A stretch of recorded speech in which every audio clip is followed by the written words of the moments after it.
Hey, everybody, welcome to Crackpot, the podcast where each and every week we dive into a different conspiracy theory and we also discuss the merits or the demerits of each because we're your hosts. I'm Tim. And I'm Zach. Hello, Zach. Hello, Tim. Guess what we got today? Tell me. A good, old-fashioned, by the book, strictly speaking, literal conspiracy theory. Ooh. It's been a while. Yes, it has. We skirt the edges. Yes. It's all paranormal this, after death that, and... Well, I like to think that that is our bigger conspiracy theory here. That is the conspiracy theory. Yes. That we don't actually talk about conspiracy. By the end of this show, guys, you'll have it all figured out that this was one giant hoax. Make it to the end, and we can do it. Okay. This is kind of complicated, but I will own that, and I think you might be with me because neither of us are Catholic. Correct. And neither of us were alive for this event, and I don't think either of us, I don't want to speak for you, know a lot about the circumstances in which this happened. So I will say, if I can extend my olive branch, Yes. which is also a biblical reference, Okay. I will say that I attended a Catholic university and took two religious courses that were steeped in the Benedictine Catholic tradition. So therefore, I like to think of myself as the Roman Catholic ambassador here. Okay, well, I'm going to hand the notes over to you. Yeah, let me tell the story. You know what? Okay. So we are talking about the death of Pope John Paul I. Okay. So... an assassination of a pope, a potential assassination, which is kind of why this is tricky because generally speaking, you either know it's an assassination or you don't, right? Yeah. It's like the guy riding in the limo in Dallas looks like an assassination. Yep. Old guy dying alone in his bedroom? Maybe. I think, yeah, depending on the year, right? So if it was like the 1500s, that would be like the perfect crime, right? That assassination, sure. So this is shortly after his death. There were already talks about this. This is not a crackpot original by any stretch of the imagination. This has been around for a while, but. So we need to basically approach two things. We need to figure out if there is an actual assassination. Okay. And then if there's an assassination, we need to figure out who is controlling the conspiracy theory, because there's even a couple different angles to the conspiracy theory. Oh, that's cool. Okay. But we can't start with the conspiracy theory. It's like Inception, like different layers of conspiracy theories. Cool. Yeah, that's right. Okay. Cool. So the reason people think there might be an assassination and a conspiracy theory behind it is because Pope John Paul I served his reign for a grand total of 33 days. That was it.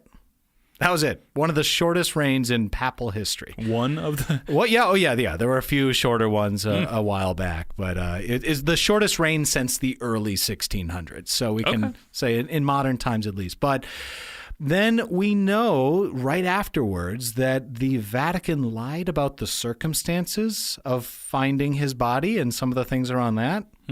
And then we know that there was some suspicious handling of the body. Okay. Gosh. And there are very, very real illegal Masonic, like Mason Lodge connections, and a bank collapse of just epic proportions that involves the Vatican. What? Okay. All right. This is all new information to you. This is so weird. Okay. Yes. So with all those points in mind, you can understand why it's not potentially that much of a stretch to think conspiracy theory. Oh, it's got all the ingredients already. Oh, we got Masons, we got fraud, we got the Vatican. Exactly. Dead bodies galore, you name it. Okay, so assassinating popes... it's been around for a while. This wouldn't have been the first. It's not funny, but hey. 1503, Pope Alexander VI drank poisoned wine that was intended for some cardinals, so not exactly an assassination, but they were trying to kill some other people, so accidental, I guess. In 1830, Pope Pius VIII died only 20 months into his reign, and he was killed by zealots because he wanted to do some liberal reforms to the church, and an autopsy was done by the Vatican, but not disclosed. So, in 1939, even somewhat recent memory. Nothing to see here, folks. I just can't. Right. So, within the last 100 years, Pope Pius XI died at 81 years old, and many people strongly believe that he was poisoned by fascists to prevent him from denouncing Mussolini. Oh, that actually, I could believe that. Sure. Yeah, but he was also 81, and it's like, Yeah. So, all right. So, a little bit about Pope John Paul I. Not his real name. Okay, anyway. Pope joke. All right. So, he was born in 1912, Albino Luciani. And by the way, I'm going to mispronounce every single name. And you're just going to have to live with that because I don't speak Latin and I don't speak Italian. So I'm going to do my best. Okay. My Duolingo is suspended. Credibility out the window already. Right, okay. But he was the spiritual leader at the time, as most popes are, for 1/5 of the world's population. Yeah. So let that sink in. Yeah. Kind of a big deal.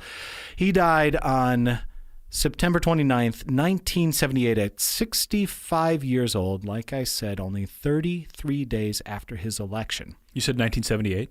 That is correct. Okay, thank you. He was, 65 years old, not old, not 85, not 95, right? But, he's probably not doing, jumping cartwheels. I don't know. You get the idea. Yeah. But the other thing is that is so sad is that pretty much everything you read about the guy is about his death. Like his death overshadows like the other 65 years of his life, which is just it's sad and it's tragic in that sense. But he was known as the Smiling Pope, and for his very short reign, he was known for using just very simple language, very common language, and people were drawn to that and liked it a lot. He came from a very poor family in Italy's rural mountainous region, and growing up, he only ever wanted to be just a simple country priest. That's all. And probably through charisma and intelligence and, gumption, rose through the ranks and became a pope. So let's talk about just a couple different conspiracy theories, because I want to wet your whistle. Mm-hmm. We'll get to whether or not it was an assassination in a moment, but I want to talk a little bit about some of the overarching theories, because it's kind of... I don't know if this is true, but in my mind, it's true. It's kind of like Europe's version of the Kennedy assassination. Oh. Like you can kind of bring in almost anyone you want. Yeah. I like it. The grassy knoll is actually in the Vatican, apartment complex, but it's like, nevertheless, it's like, pick your flavor. International banking scheme, Masons, yes. CIA, yes. like it's all fair game. So these are some of the bigger ones. So theologian Abbe Georges de Nantes, he was the founder of the Catholic Traditionalist League for Catholic Counter-Reformation. Rolls off the tongue. He spent much of his life building the case that the Pope was in fact murdered. Okay. And he found proof from collected statements from people who knew him, people who worked in the Vatican, people that were connected in various ways. And his understanding, his theory was that it was a Masonic plot. Sure. And also he was trying to institute church reform. So just real briefly, in the 50s, there was Vatican II. Yeah, that's right. Okay, so basically, they did a lot of stuff, but one of the ones that non-Catholics know is that Mass went from Latin to the native language of wherever the priest was preaching. Mm-hmm. So, Vatican II brought along a bunch of changes to how the Catholic Church structured everything, and it really modernized, I think, how they practice Catholicism. So the idea is that potentially, Pope John Paul I wanted to take things back to the Latin Mass. Oh, kind of reverse. Go back to direction. Vatican I. Okay, yeah. I guess. That makes sense. Okay, yeah. So he was killed by people for that reason. Okay, so that's an idea. Arvo Manhattan, he is the world's foremost, or was the world's foremost authority on Roman Catholic politics, like the politics of the church, which is kind of a fascinating niche. He linked the CIA to the murder of the Pope. Yes, finally. Right? Is there anything they won't do? But basically, he said that the Pope was murdered because he would end the subservient Vatican. And afterwards, and we'll get into this in a bit, afterwards, there were court records from the bank scandal that showed hundreds of millions of dollars being funneled from Banco Ambrosiano to Nicaragua and Panama to prop up President Somoza and the Contras, which is a lot to unpack, but you've heard of the Contras, the Iran-Contra situation, at least in the States we know of. But there was money, potentially, according to the world's foremost authority on Roman Catholic politics, Vatican money that was being funneled at the behest of the CIA to prop up dictators in Central America. Okay. And the idea was that the Pope was going to blow the whistle on this. Sure. And they couldn't let him do that. Okay, so that's too much. That's another theory. All right, there's the Trident Mass. We kind of talked about this, but there's some other people like Father Gomer de Pau said that he was basically called to go to the Vatican to help reestablish the Tridentine Mass, or the Latin Mass, and he's convinced that these liberal reformists killed him because of that. The Mafia is involved. Hey, it's Italy. No comment, but yeah, makes sense. No comment, sure. But he was killed because of a banking scandal and the Mafia moving money around, potentially. David Yallop wrote a very famous big, long book called In God's Name, where he laid out a lot of these, and he links it back to banking and the Freemasons. Okay. So some common themes. I just wanted to say, this isn't spun out of whole cloth, but any questions at this point? No, I think it's pretty classic in terms of, you have a leader of an organization, which in this case is the Catholic Church, who knows too much and, is too powerful, and therefore other people with competing interests maybe don't want that person to succeed, and therefore you have a good old-fashioned, whodunit. Okay. That's what it feels like. Let's talk about the death. All right. Let's talk about the death of the Pope. So the assassination theory is that the Pope was poisoned, and the higher-ups at the Vatican not only knew, but actively covered it up and hid the evidence. Wow. Inside job. To the power of inside. Yeah, right? Ooh, yeah. So what do we know about his death? Let me just start with this. There was no independent evidence, no photos, no police reports, nothing taken from his room. We just have firsthand accounts, essentially. I want to ask, is that typical? Because I assume that for when a religious leader dies, maybe, especially at the Vatican, right, where it's like shrouded in mystery, maybe it's all secret. I don't know if you have any insight on that.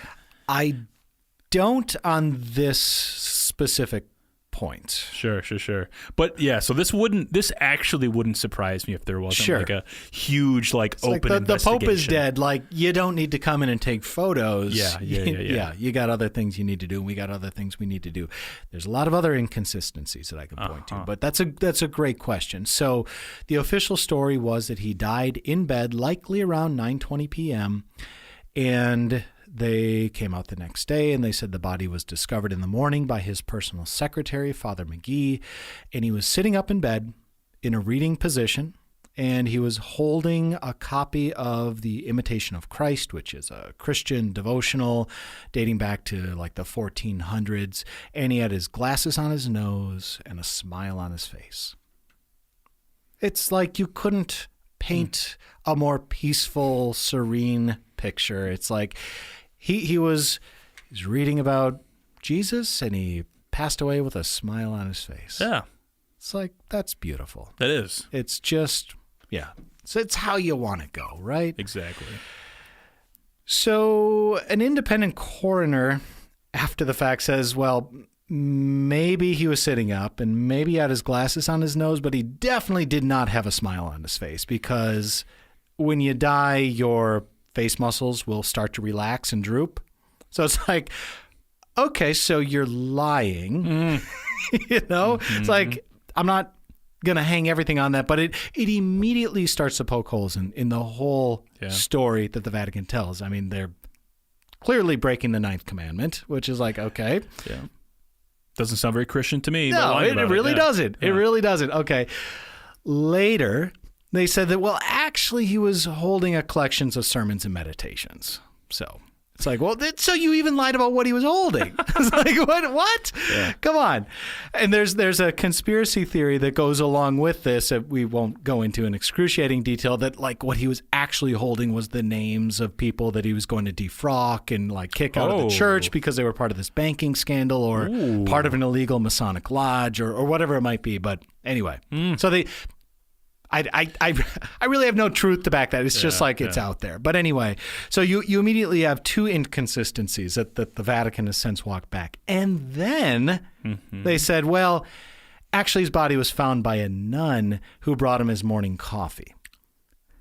Okay. So it's like, well, what is true? Was he actually in bed? Was he like scrambling towards the door? Was he clutched with like his hands around his neck like he was choking? Like, I mean, yeah, you can make it up at this point because like clearly nothing they're telling us we can rely on, right? Right. So again, going into like unfounded conspiracy theory territory, and I'll own that, but he did have heart medication. Like he had a known circulatory issues that he was taking medication for. So the idea that he died of a heart attack or something like that isn't that far stretched. But one of the conspiracies is that potentially his heart medicine was spiked. So he took it before bed and the poison was in that and so on and so forth. And maybe it's possible that like the secretary found him on the ground and then moved him to the bed just for his own dignity. It's like, yeah, you don't, I mean, you're the leader of a religion, leader of 1/5 of the world's population. It's like, you don't want to be just lying on the floor. Let's just move him into bed. Let's prop him up so it's somewhat dignified, and then we'll call the doctor or whoever it might be, right? Well, it's literal dead weight, too. So one person picking up, a 200-pound man, let's just say, like, that is not easy. It's not easy. So, anyways, okay. Just a comment there. Okay, that's all. Sure. So we got a couple of inconsistencies, even within the Vatican itself. Right. It's like, come on, guys. Okay, but it gets weirder. It gets weirder. The Vatican refused to do an autopsy. And I know what you're thinking. It's like, well, come on. It's the Pope and he's 65, right? Right? Yeah. Okay. I get that. But there is an Italian law that says that you can't begin the embalming process until 24 hours after the body is found. Okay? Okay. Pope Paul VI, the pope that preceded John Paul I, the one we're talking about, Paul VI, they waited several weeks before embalming him. He laid in state for 4 days. Oh, okay. Yep. So what do these guys do? They immediately, the Vatican Secretary of State called for an immediate embalming without removing the blood. And I know what you're thinking, Tim. Why would you do an embalming without removing any blood? You're literally putting, more liquid into the body to preserve it so that it can be presentable and so on, right? Well, Zach, if you've been poisoned and you take the blood out, you immediately have evidence, right? Of course. Yeah, exactly. And I don't mean to sound flippant about this, but it's suspicious. It's super suspicious. Well, yeah, it's messing with the body and any sort of evidence that could still be there with it, and that is exactly the problem. They took 6 hours after finding his body to begin the embalming process. And what that meant was that any future autopsy was essentially impossible at that point. For sure. Yeah, it's already contaminated at that point. So The Vatican said they did this to prevent putrefaction, right? Like, Sure. we just need to preserve it, everything. Yeah. Yeah. It's the Pope. He's going to lay in state. There's going to be a very big ceremony. We don't want anything bad to look or to come spoil of the, right. And they point to the fact that it was a very hot summer. I was going to say, was it like the summertime? Because that might actually make sense. It was hot and humid, and it was September, but it was still hot and humid. Yeah. It was 17 to 18 degrees Celsius. Sure. Well, it's about 70 degrees. Yeah. Right. So, yeah, you Not know, that hot, right? Actually. Anyways. There's been tests done since then that showed that a body in those conditions can lay out for 4 days without any noticeable decomposition occurring. I'll pretend I didn't hear that. That's disgusting. Okay, but it's true.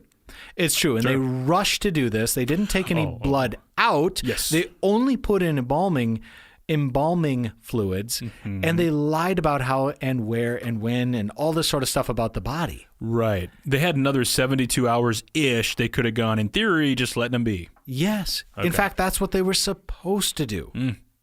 Got it. But they broke the law. They had an ambitious Italian law. coroner or something, or what? I don't know. So the idea, again, like if you take the blood out, you can test for poison and so on. But adding embalming fluid in, the theory is that it would mask or hide any poison that's already there. And again, tests have been done on this. Basically, the idea, again, I know way too much about this. Like, I should probably, delete my Google search history. Yeah, you're going to get some sweet ads pretty soon. But nevertheless, like, depending on what the poison is and so on and so forth, it may not have actually been enough embalming fluid to mask a poison. And you can really only add 20% of like the total to like blood to embalming fluid in before the body starts to like bloat and look unnatural and so on and so forth. Sure. But anyway, I digress. Basically the broad strokes of the circumstances of the death. First of all, can you understand why people think there was a potential assassination? Oh, yeah. This. I mean, I would say foundationally, you have somebody who's potentially disrupting a religion. Period. That's cause in and of itself for people to lose their minds and maybe try to assassinate somebody. I mean, that's the underlying premise to the motive, I guess. Sure. So, given the facts as presented, do you believe thus far that there was an assassination that occurred? So, in other words, given the facts that we've learned, there's a bunch of inconsistencies around the stories in terms of how he died, what the circumstances were, at the time of his death. And then on top of that, shoddy coroner work / not following the law. Yeah. I mean, this actually is following a pretty classical assassination plot attempt situation. You want to put a percentage on it? Of believability at this point. I'm probably like 60%, 60. I could see this being real. Yeah, it's suspicious. It is. If nothing else, it is just plain suspicious. It reminds me a little bit of Princess Diana stuff, where it's like there were a number of strange, coincidences, if we should call them that. Yeah. Anyways, okay. Yeah. Okay. So I'm kind of there with you at this point. It's suspicious enough, like I could believe it. I might even actually believe it. Yeah, for real. So let's look at possible motives and who might be behind, like, killing the Pope. Yeah, yes. Like, I don't mean to make light, but like, what can you do worse, Yeah. Jeez. Okay. So theory number 1 is the banking corruption conspiracy theory. So Pope John Paul I found out about the Vatican finances and threatened to blow the whistle. That's a wonderful motive. Yeah, a lot of people would be kicked out of the church. They would go to prison. They could be extradited and all sorts of stuff. And it's like, we can't let this happen. We got a pretty cushy deal going on. We got a lot of kickbacks and who knows what. Yeah, this guy, 33 days in, he's got heart issues. We can make him go away. Yeah, right? Yeah. It's all right there. So in order to talk about the banking corruption, we need to talk about a very real event that occurred that obviously lent a lot of credibility to the preceding events when people are looking back. So Banco Ambrosiano. a bank in Italy that began in 1896 and then collapsed in cataclysmic fashion in 1982. The Vatican Bank owned many shares in Banco Ambrosiano. Ooh, okay. Many shares. How many shares? Well, they were their main shareholder. When the bank collapsed in 1982, $3.5 billion were gone. The Vatican alone lost about $250 million. Dang. That's some real money. Yeah. Like, we're talking lots of zeros. That's a lot of money. The chairman of the bank, not the Vatican Bank, we're still talking about Banco Ambrosiano. The chairman of the bank was Roberto Calvi, also known as God's banker, which is just about the best title you can have. You might be CFO, but he was God's banker. And also, a very real thing, he was a member of P2, which was an illegal Italian Masonic lodge. Which is like, I don't know. I mean, I don't even know what to say about Masonic theories and everything else, but like real high level, like not even tinfoil hat stuff. Like, what do you know about the Masons? Well, I mean, basically probably what everybody else does, which is, in theory, and if you're going to believe them, right, they're a organization that helps out in the community. Right. And they have their roots, I think, in the stonemasons, which is, of course, shrouded in mystery and malfeasance and all that stuff. Yeah, but is it? Am I wrong in the sense that, like, you can't be Catholic and a Mason? I don't know. Actually, It's a very good question. Maybe I'm making that up. I don't. Yeah, that logically to me wouldn't check out. Okay. I don't know. Forget I said that. So anyway. But, okay, I do know that, for example,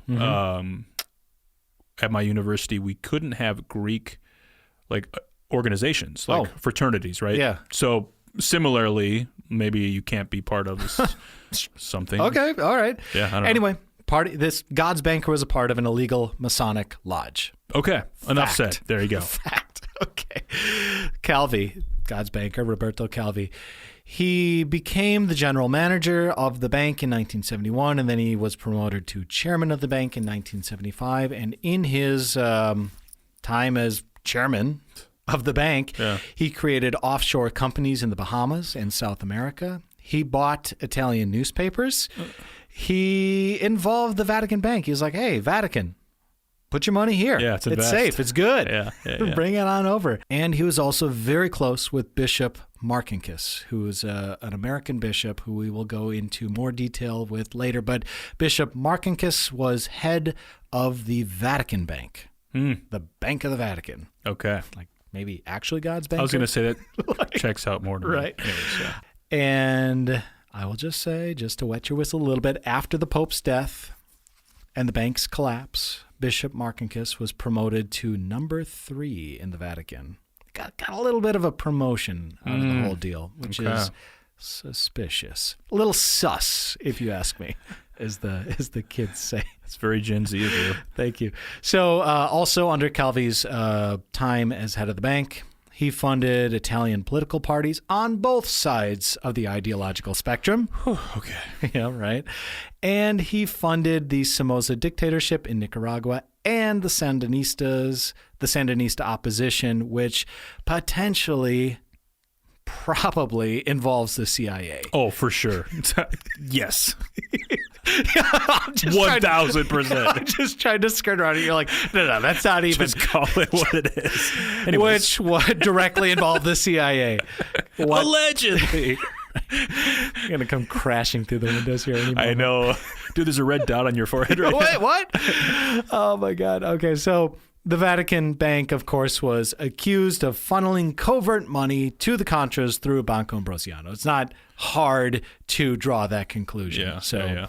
All right.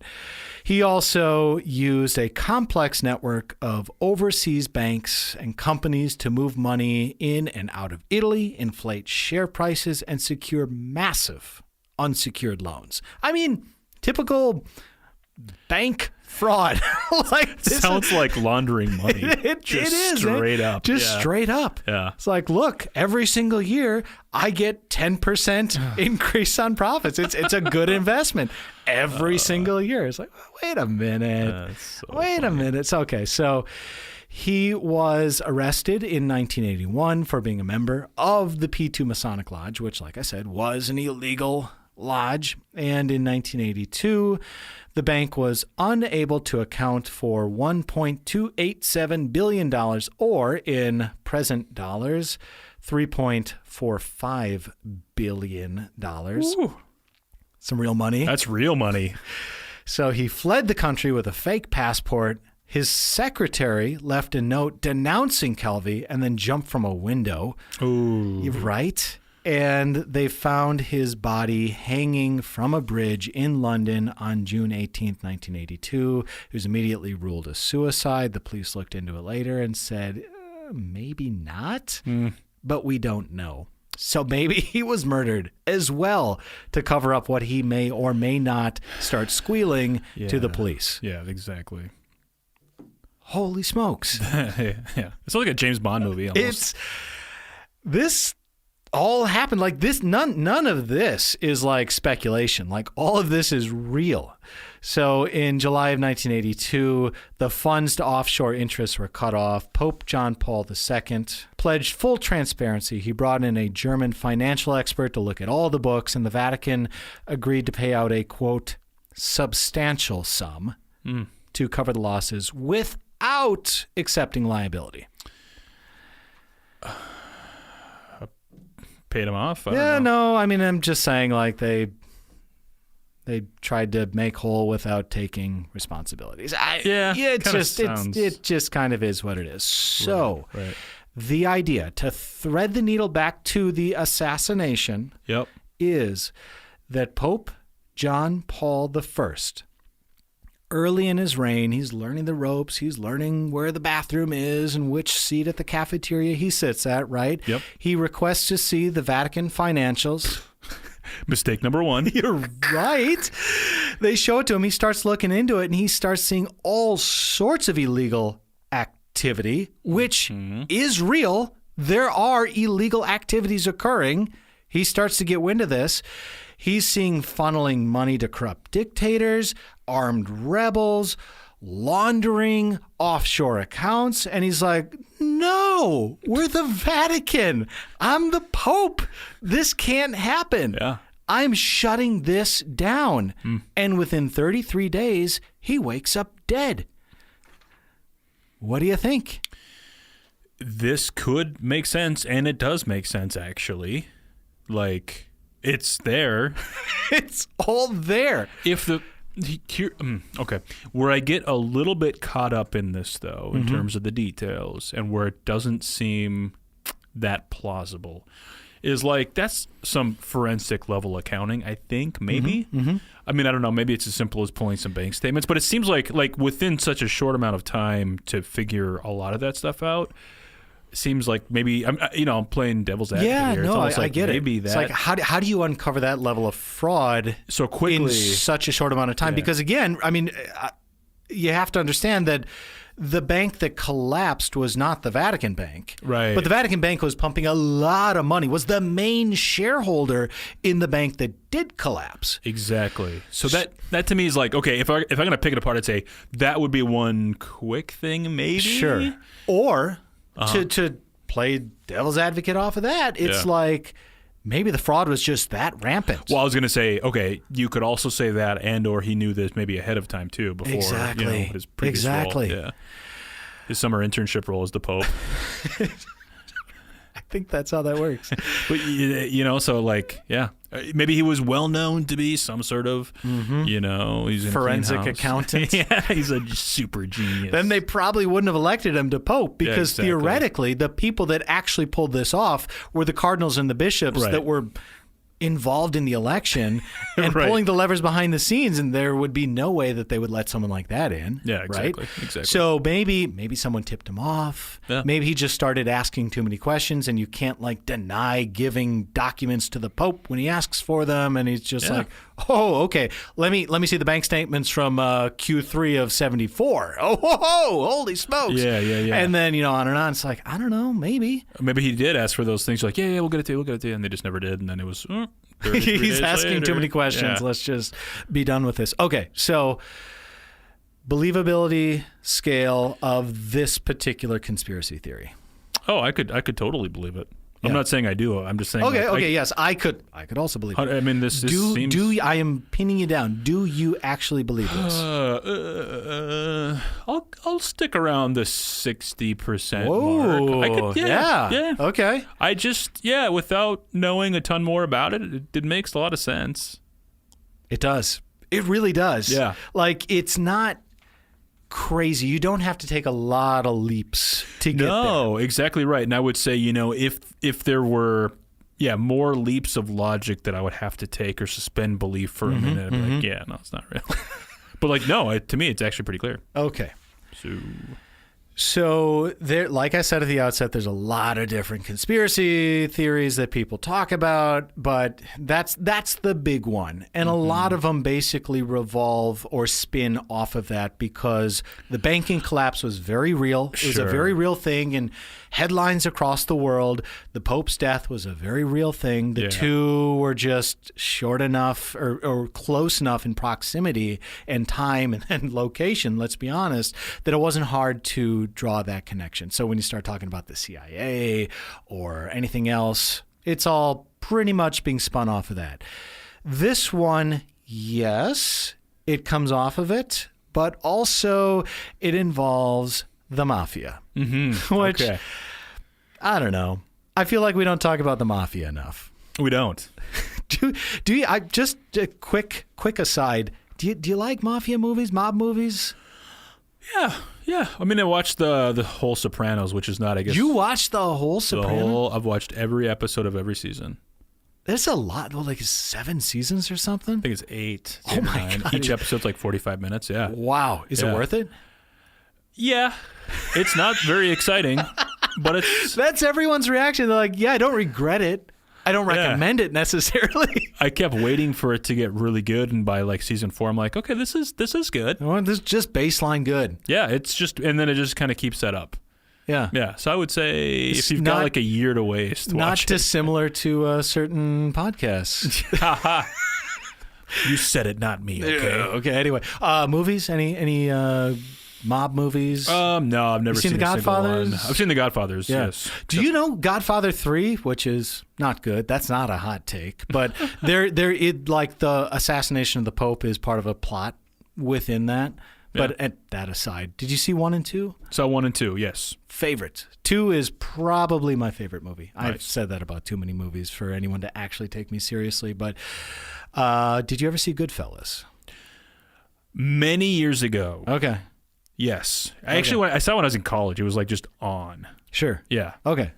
Hold on to that for 1 second. So anyway, this one involves the Mafia.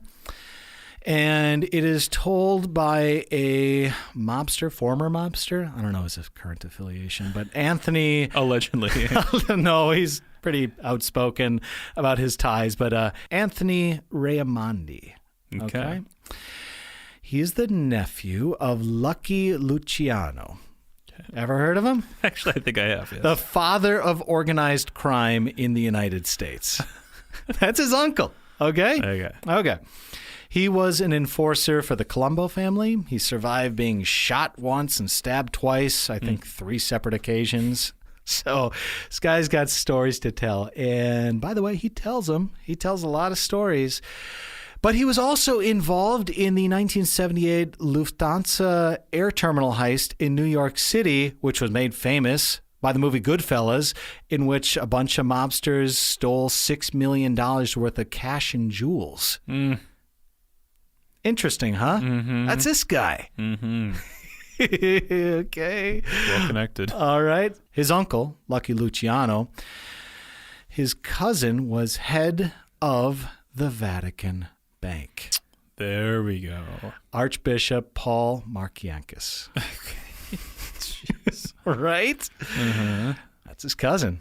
Okay. Well-connected family. In 2019, Anthony, the guy we're talking about here, Anthony says he wrote a book where he says that he helped his cousin, Markiankis, put Valium in the Pope's evening tea, and then when he passed out, they poured cyanide down his throat. Whoa, that's so sinister. That is so sinister.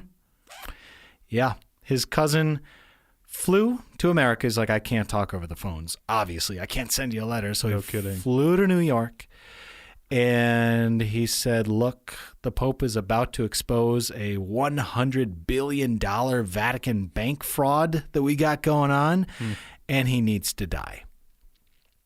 And this Anthony guy, I'll get to the details in a second, but this Anthony guy, as he tells the story, he's like, I've done a lot of bad things in my life, but I will not kill a pope. Like, I have a line, and that appears to be the line. So what he did is according to him, he waited out in the hallway, like just the lookout, while Markiankis and a couple other guys did the actual cyanide and Valium stuff. But he was there? He was there. That's what he says. Huh. So they were... Wait a second. Yeah. And he said that? Yeah. So you have a confession? Yeah. Let's not overlook that detail. Right. That's huge. This is. And he has no incentive to just say that, other than maybe to cover for somebody else? Okay. Other than maybe to cover for someone else or sell more copies of his book. That's a big deal. Mm-hmm. So he said, everyone was kind enough to at least want the Pope to have a painless death. So that's okay. why you really, yeah, I mean, okay. But, like he said, the Pope was about to expose everyone. And the way he tells it, the Vatican Bank took bonds and basically printed counterfeits of these blue chip bonds like Coca-Cola, IBM, Chrysler, and they were printing counterfeits and then selling them in the United States. And he said, like, they were roughly over the years making about $100 billion, all said and done. And the Pope found out about this, and the Pope was going to defrock everyone. He's like, basically half of the cardinals and the bishops in the Vatican will be either looking for a new job or a new religion or, in prison. Yeah, implicated somehow. Jeez. And on top of it all, because of where this occurred and what was occurring, they would all be subject to Vatican laws, U.S. laws, and Italian laws. So lots of extradition happening, and they just wouldn't let it happen. So that's what he says. I love this quote from Anthony Raimondi. He says, quote, people think the Cosa Nostra is dangerous, but some of those Vatican guys are more treacherous than the Mafia. And then it gets deeper, man. So as he tells it, Pope John Paul I dies, and then Pope John Paul II comes into power, and he starts snooping around and looking into the finances, and he was about to expose the entire scandal. And then he's like, oh, wait, whoa. Okay, just kidding. Yeah, exactly. He said he came to his senses, and that's that. Yeah. And what he was said after, so he wrote this book, told a lot of stories. This was one of them, and he was asked about it later, and he said, and this is a quote, "What I said in the book, I stand by until the day I die. If they take the Pope's body and do any type of testing, they will find traces of the poison in his system." End quote. So, I'm telling you, man. what do you think about that? That's about as buttoned up as you get. I mean, the thing is, you have a whole credibility issue, obviously, because of the Mafia. Mm-hmm. And, he could be covering for somebody else, for all we know. Sure. Nonetheless, to put that in writing, sell it, talk about it, I mean, that's... Right. Okay. So I will say that I did not read his book. I think it's called When Bullet Meets the Bone or something like that. Yeah, right. I didn't read it, but I read probably every single Amazon review I could. And almost to a T, people are like, this is a really good story, but there is no way that all of this could be true. This guy puts himself in so many places that it's either physically impossible or just such a stretch of the imagination that I just don't believe any of it. And is the idea that he's kind of like painting himself in a light that's very favorable, I assume? He's like, look at me, I'm this big, tough mafia guy. I've been shot and stabbed, and look who my uncle is and my cousin. And, oh, by the way, I also am implicated in the Pope's assassination. Mm-hmm. So, okay, with that in mind, I don't know. More credible or less credible? More believable or less believable? Slightly less. Yeah. But still. He's admitting to killing a pope, which is not something a lot of people do. Exactly. But he wanted to sell copies of his book. Like by lying about this, there's a very real and definite and clear financial gain. Oh, absolutely. There's a huge incentive to this. Which is why it's like, oh, I still could. Then I guess if they actually do exhume the Pope and do some sort of chemical analysis on his body, he'd be like, just kidding. Well, but I mean, the thing is, you can still have he could still have been assassinated, and this bank stuff doesn't have to be true. They could exhume the body, test it. He could have been assassinated, but it could be over some other issue. The banking thing is just completely irrelevant. Yeah, it just happened around the same time. Coincidence. It was actually because he was going to take the church back into like Latin Mass and all sorts of stuff. I mean, that's what some people believe, for sure. So, believability percentage on the Mafia story. I'm going the exact same. I could see either one of these being true, roughly 50 to 60-ish percent. Okay. Yeah. So I know what you're thinking, Tim. What does the Vatican say about all this? Like you've gotten quotes from all sorts of people, but not the church, not the Holy See itself. Go ahead. What does the Vatican have to say about all this? First of all, they don't think there was an assassination. But in 1987, Pope John Paul II invited a British conspiracy theory author, John Cornwell, to look into it. They're like, look, you've written about this. You seem like a reasonable human being. Mm-hmm. The Pope, invited him to lunch. And they sat down and they talked. And by doing that, it opened up a lot of doors for him to have access to talk to more people that just a British conspiracy theory author might not have had otherwise. And to just really jump ahead to the conclusion, he came away believing the Vatican at the end of the day. Sure. Okay. But so the Vatican said that the wrong person was named who discovered the body. Remember they said it was the secretary, and then they're like, well, it was actually the nun. And I'm sitting here scratching my head like, dude, why do you lie about that? Right. Like, of all the things.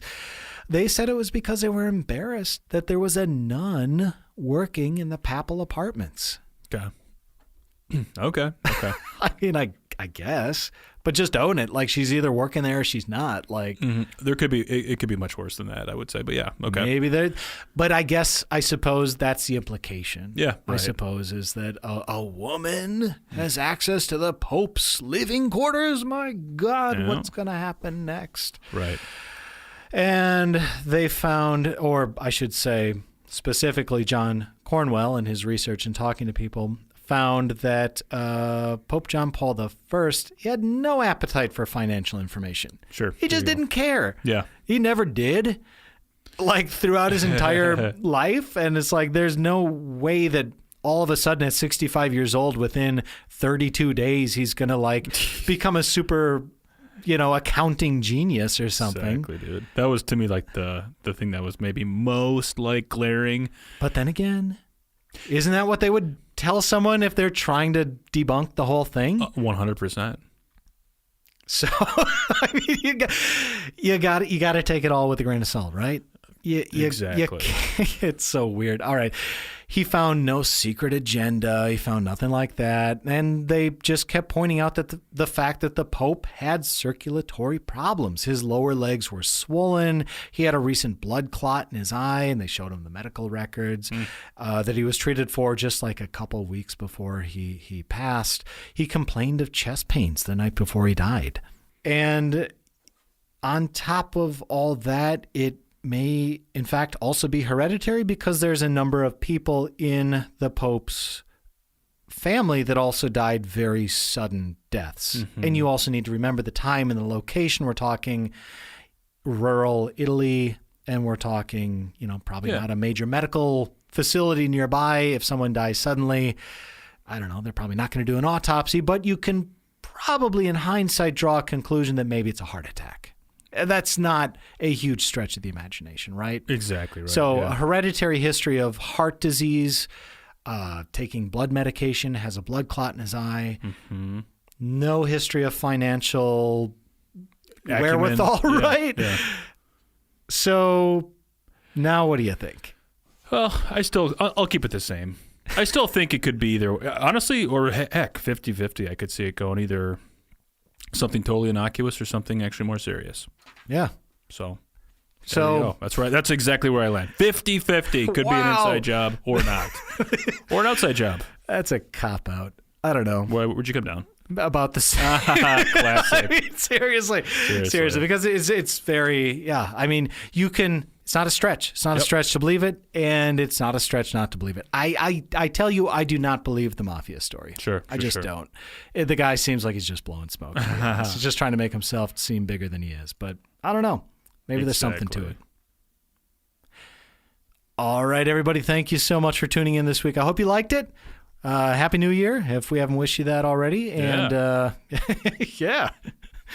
And if you haven't already, if you're new to the podcast, or even if you're an old timer, go over and rate and review. Please, helps us out. Hit that subscribe button. Tell your friends, tell your neighbors, tell your local priest about our podcast, and we'll see you next week. Thanks, everybody.